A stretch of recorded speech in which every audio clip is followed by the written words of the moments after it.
in other places.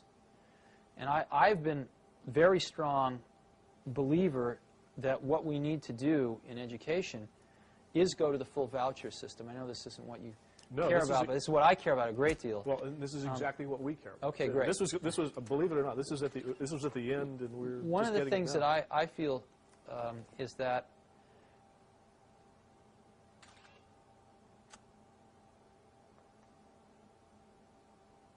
right now, you know, if you ask who are the customers of education, the customers of education are the society at large, employers that hire people, right, things like that. But ultimately, I think the customers are the parents, not even the students, but the parents. And the problem that we have in this country is that the customers went away. The customers stopped paying attention to their schools for the most part. And gave their kids to the... Well, what happened was that mothers started working, and they didn't have time to spend at PTA meetings and watching their kids' school. Schools became much more institutionalized, and parents spent less and less and less time involved in their kids' education. And what happens when a customer goes away and a monopoly gets control, which is what's happened in our country, is that the service level almost always goes down. I remember seeing a bumper sticker when the telephone company was all one, AT&T, the Bell system. I remember seeing a bumper sticker with the Bell logo on it, and it said, "We don't care. We don't have to." You know? And that's what a monopoly is. Sure. That's what IBM was in their day, and that's certainly what the public school system is. They don't have to care. Now, it turns out, let's go through some economics. The most expensive thing most people buy in their lives is a house. The second most expensive thing is a car, usually. And a car costs, average car is approximately about $20,000 now, $16,000, $20,000. And an average car lasts about, what, 8 years? Right? You buy another one? Yeah. So approximately, you know, $2,000 a year, right, for an 8-year commitment. Well, your child goes to school, right, approximately 8 years in K through 8, right? Right. You don't like to switch schools. It's about an 8-year commitment. What does the state of California spend per pupil per year? I have no idea. In a public school? I have no idea. What they spend per year per pupil is about $4,400. Wow. Okay? About over twice as much as a car.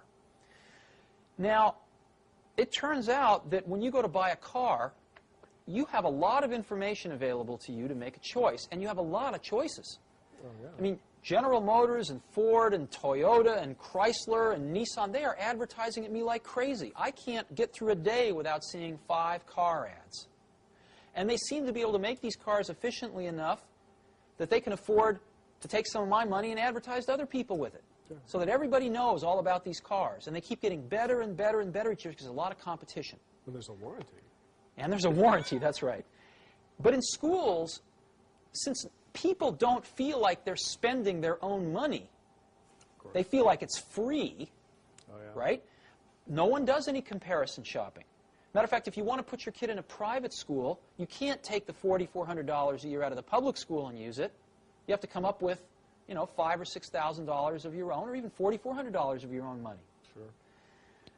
Or more. I believe very strongly that if the country gave each parent a voucher, a check for $4,400 that they could only spend at any accredited school,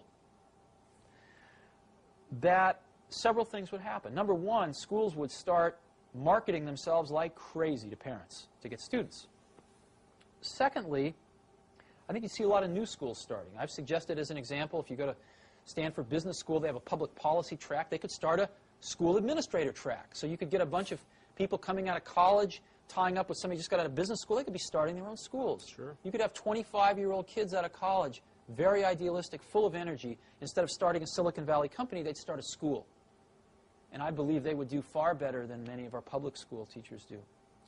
The third thing you'd see is I believe that you would see the quality of schools, again, just like in a competitive market, start to rise. Some schools would go broke. A lot of the public schools would go broke. There's no question about it. It would be rather painful for the first several years. And deservedly so. But I think far less painful than the kids going through the system as it is right now. And some people, the biggest complaint is, of course, that schools would pick off all the good kids and all the bad kids would be left to wallow together in either a private school or the remnants of the public school. To me, that's like saying, well, all the car manufacturers are going to make BMWs and Mercedeses, and nobody's going to make a $10,000 car. Well, I think the most hotly competitive market right now is the $10,000 car area. You've got all the Japanese playing in it. You've got General Motors that spent $5 billion subsidizing Saturn so far so that they can compete in that market. You've got Ford, which has just introduced 2 new cars in that market. You've got Chrysler with the Neon. Yeah. So you're spending $32,000 and you're getting a $500 used car in some cases.